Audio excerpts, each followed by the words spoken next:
Bonjour mon frère, bonjour ma soeur, nous sommes aujourd'hui en ce 4 novembre encore ensemble pour méditer la parole de Dieu au pied de Jésus. La deuxième épître aux Corinthiens au chapitre 1 verset 21 nous dit « Et celui qui nous a fermis avec vous en Christ et qui nous a oints, c'est Dieu. » Et le titre de la méditation d'aujourd'hui est « Un mouchoir saturé de la puissance de Dieu ». Frère, ma soeur, encore une fois, aujourd'hui, je voudrais t'inviter à ne pas oublier à t'abonner à la chaîne de Karine 7777, de mettre un pouce bleu pour que cette chaîne monte dans les analytiques de YouTube. Et n'oublie pas de partager avec tes bien-aimés. Regardez ce témoignage que nous allons faire en 2 fois. Je me souviens d'une femme qui assistait à une réunion de Smith Wigglesworth. J'espère que tu connais cet homme de Dieu. On l'appelle l'apôtre de la foi.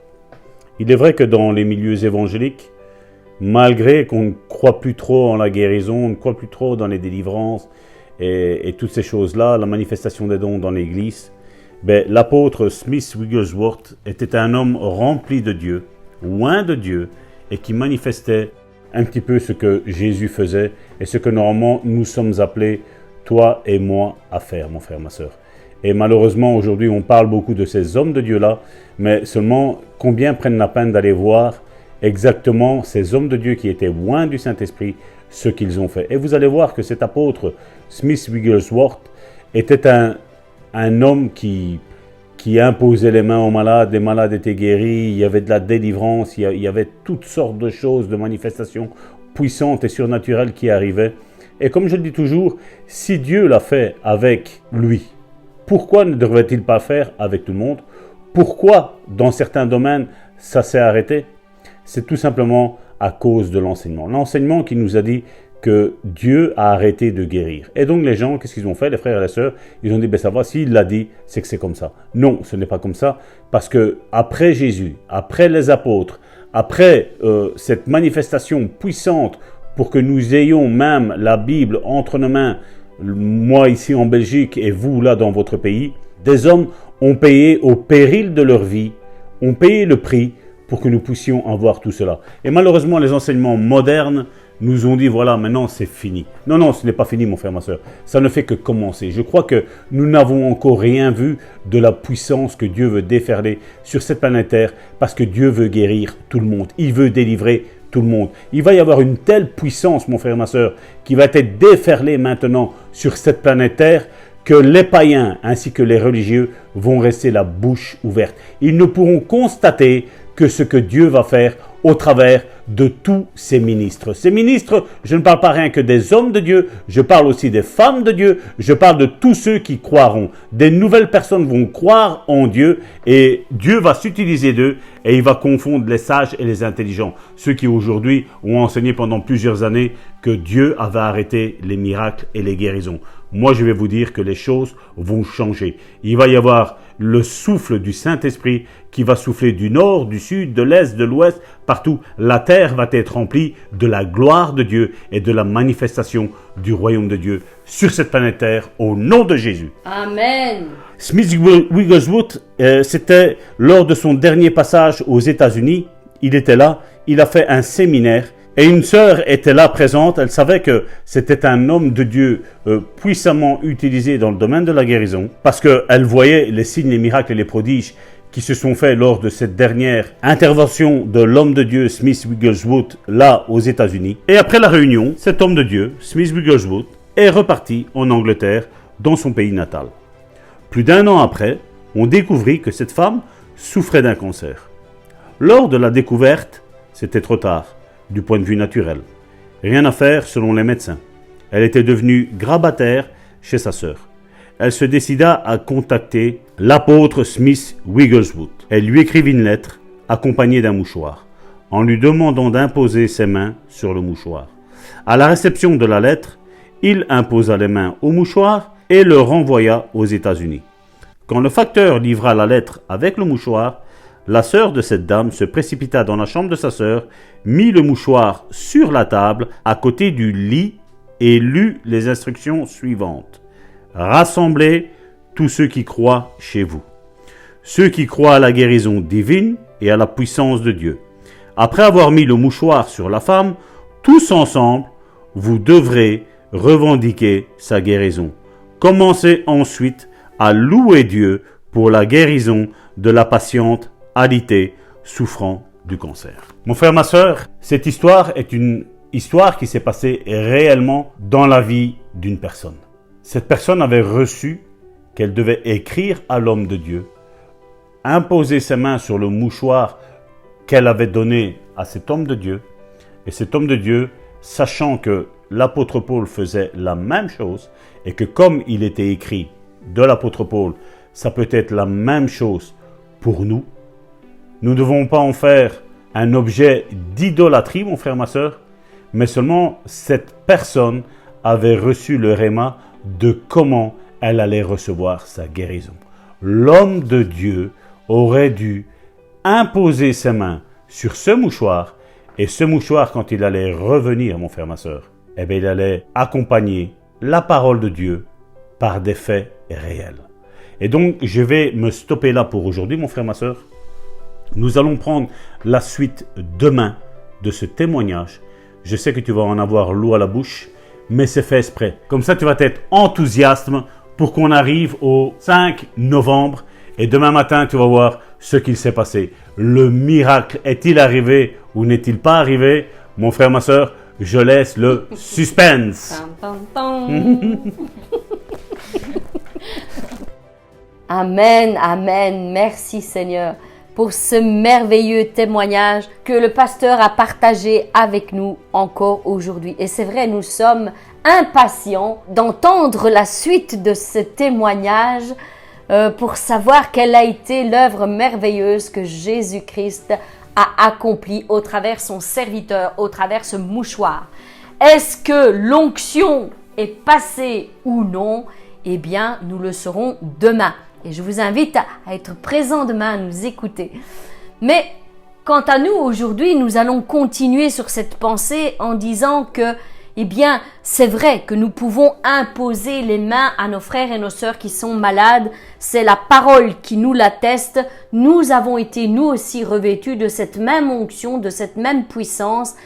Et Dieu accomplit encore les mêmes choses dans notre vie et dans la vie de notre prochain. Tout est une question d'attitude, mes bien-aimés. Tout est une question de cœur, mes bien-aimés. Pourquoi je dis d'attitude? Eh bien, c'est simplement parce que nous, en tant que serviteurs, nous devons nous mettre à disposition de nos frères et de nos sœurs quand ils sont dans la détresse et quand ils ont un besoin. Nous devons être là pour les soutenir, pour les encourager, pour les booster dans leur foi, à ne pas lâcher la main de Dieu afin qu'ils reçoivent leur bénédiction, leur promesse, leur guérison. Mais tout est aussi une question de cœur, parce que celui qui doit recevoir doit avoir aussi un cœur disposé à recevoir la parole qui va lui être adressée de la part de l'Éternel, de la part du serviteur. Il doit être disposé à aussi obéir à cette parole qui lui a été demandée. Ici, nous voyons dans ce témoignage que notre sœur avait reçu dans son esprit d'envoyer un mouchoir à l'homme de Dieu et elle a obéi à cette parole. Elle a fait selon ce qu'elle a reçu dans son cœur afin que Dieu puisse agir en sa faveur. Donc, nous voyons que nous aussi, en tant que récepteurs, si nous voulons recevoir notre bénédiction ou notre guérison, nous devons être attentifs à ce que Dieu nous dit. Nous devons le recevoir et obéir à sa parole. Et tout dépend de notre cœur.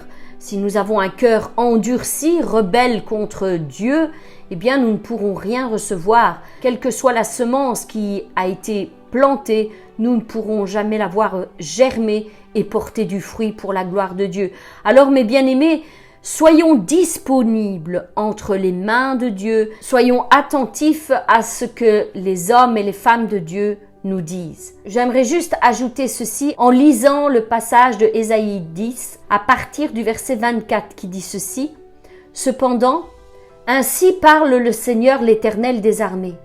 Ô mon peuple qui habite en Sion, ne crains pas l'Assyrien. Il te frappe de la verge et il lève son bâton sur toi comme faisaient les Égyptiens.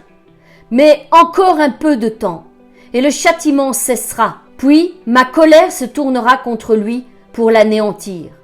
L'Éternel des armées agitera le fouet contre lui, comme il frappa Madian au rocher d'Horeb, et de même qu'il leva son bâton sur la mer, il le lèvera encore comme en Égypte. Et voici le passage sur lequel j'aimerais que vous portiez les regards, mes bien-aimés. Au verset 27, il dit ceci: « En ce jour, son fardeau sera ôté du dessus de ton épaule et son joug du dessus de ton cou. Et la graisse fera éclater le joug. » Oui, voilà, mes bien-aimés, ce que produit l'onction de l'Éternel. L'onction brise le joug, brise les chaînes, ouvre les portes aux prisonniers, délivre les captifs et les malades sont guéris. Voilà ce que l'onction de Dieu produit. Elle brise le joug. Mon frère, ma sœur, j'aimerais te dire aujourd'hui que ton joug a été brisé par la puissance de l'onction de Dieu encore aujourd'hui. Oui, cette onction est présente maintenant, ici et là où tu te trouves. L'onction de l'Éternel descend sur toi et il brise le joug du dessus de tes épaules, du dessus de ton cou. Et maintenant, tu marcheras librement, en toute liberté, conduit par la puissance de l'Esprit de l'Éternel. Marche en toute simplicité, marche en toute intégrité. Suis les voies que l'Éternel t'a indiquées. Reste à l'abri du Très-Haut et tu verras que bientôt la gloire de l'Éternel va éclater sur ton foyer, sur ta vie, sur tes situations difficiles maintenant. Je le déclare, le joug a été brisé, la chaîne a été rompue, la prison a été ouverte. Sors, sors maintenant de cette situation au nom puissant de Jésus-Christ. Je le déclare, ossements séchés, que la puissance de l'onction de l'Esprit descende sur vous et que maintenant il revive. Oui, Esprit de l'Éternel, souffle des quatre vents et fais revivre ces ossements séchés, cette situation qui paraît désespérée. Oui, ce désert par lequel mon frère, ma sœur est en train de passer. Maintenant, tu fais couler des eaux vives sur ce désert et ils reprennent vie. Et la gloire de l'Éternel se lève sur ta vie au nom puissant de Jésus-Christ. Mon frère, ma sœur, sois encouragé par ces paroles, car l'onction vient de briser ton joug en ce moment, en cet instant, ici et maintenant, au nom de Jésus. Amen, une bonne déclaration pour aujourd'hui. La puissance de guérison de Dieu chasse toute maladie et toute infirmité. En appliquant la puissance de guérison à mon corps, toutes les maladies et toutes les infirmités doivent partir. Nous disons souvent que nous sommes soit la lumière, soit les ténèbres. Nous ne sommes pas au milieu. Nous ne sommes pas tièdes. Nous devons être soit complètement avec Dieu, soit complètement avec l'ennemi. Mais nous ne pouvons pas rester au milieu de ces deux choix. Et quand nous sommes complètement du côté de Dieu, que nous refusons toute chose qui vienne de l'ennemi, peu importe ce que c'est, forcément nous refusons la maladie avec. Parce que la maladie, elle ne vient pas de Dieu. Mais au contraire, la guérison vient de Dieu. Alors si vous êtes complètement lumière, si vous êtes complètement de Dieu, et que vous êtes complètement pour Dieu, que vous voulez faire tout ce qui est bien, la maladie n'a plus rien à faire dans votre corps, elle doit forcément partir. Amen. Parce que si tu es complètement de Dieu, les choses qui viennent de l'ennemi ne peuvent pas te toucher. C'est comme une fois quand j'étais petite, j'étais du coup dans le noir. Et à ce moment-là, j'avais fort peur du noir. Et du coup, j'étais toute seule dans ma chambre avec la lumière éteinte. Et je voyais quand même une silhouette dans le noir, de l'autre côté, à l'opposé de moi, de l'autre côté de ma chambre. Et vu que j'étais petite, je pensais pas « Ah, c'est un démon, etc. » Et vu que c'était quelque chose de très grand, je me dis « Bah, c'est peut-être Massimo ou c'est peut-être papa. » Alors je dis « Tu peux allumer la lumière, papa, tu peux allumer la lumière, Massimo, tu peux allumer la lumière. » Et je vois en fait que cette chose, en fait, cette ombre dans le noir ne bougeait pas et n'allumait pas la lumière du coup. Et ensuite, quand moi, j'ai allumé la lumière qui était juste au-dessus de mon lit, j'ai vu qu'en fait, il n'y avait personne. Et c'est à ce moment-là que j'ai pris peur parce que je me suis dit que ce n'était pas quelqu'un de réel, on va dire quelqu'un de charnel, mais que c'était du coup un démon. Alors à ce moment-là, je suis vite descendue et j'ai expliqué tout ça à mes parents. Et ensuite, ils m'ont dit, tu n'as rien à craindre parce que tu es de Dieu, alors ce démon n'a pas pu te toucher. Si tu es de Dieu, toutes choses qui sont mauvaises ne peuvent pas te toucher, que ce soit une maladie, un démon ou quoi que ce soit. Tu n'as rien à craindre car tu as la protection de Dieu et tu as les anges de Dieu alentour de toi. Alors peu importe ce que c'est, les choses qui viennent de l'ennemi, que ce soit une maladie ou pas, n'a rien à faire en toi. Parce que tu n'es pas de l'ennemi, tu es de Dieu. Alors cette maladie doit partir dans le nom de Jésus. Amen. Amen, amen. C'est vrai. Tu as totalement raison, Christina. Ces choses ne peuvent pas nous toucher. Elles sont juste là pour essayer de nous effrayer, de nous faire avoir peur. Et ce sont des choses spirituelles que nous devons comprendre, mes bien-aimés, et à maintes et maintes reprises, je crois que nous l'avons déjà expliqué, mais je pense qu'une explication de plus s'impose aujourd'hui. La peur est la porte la plus facile que l'ennemi a à ouvrir.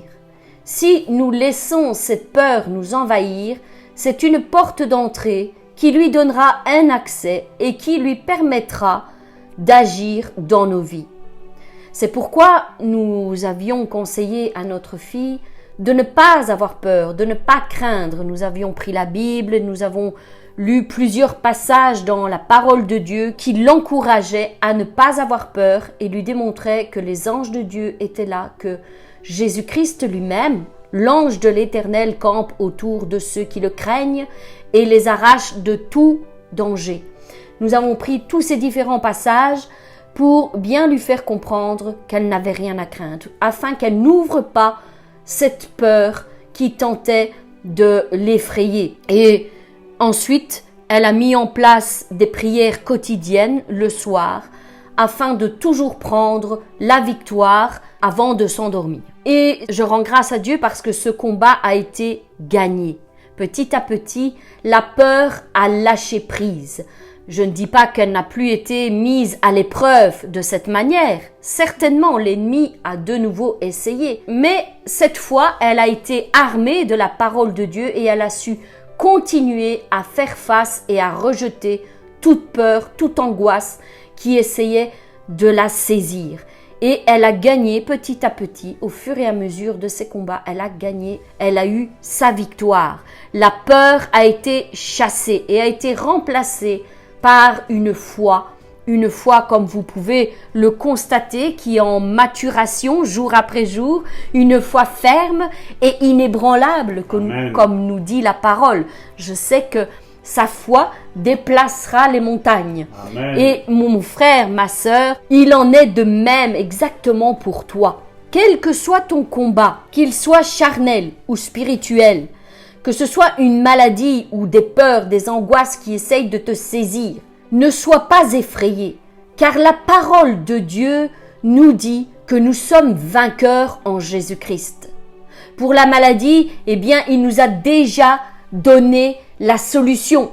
Il a dit que par ses meurtrissures, nous sommes guéris. Nous sommes guéris de toute maladie, de toute infirmité. Et quel que soit ton combat, mon frère, ma sœur, notre Dieu est assez puissant pour te donner la victoire.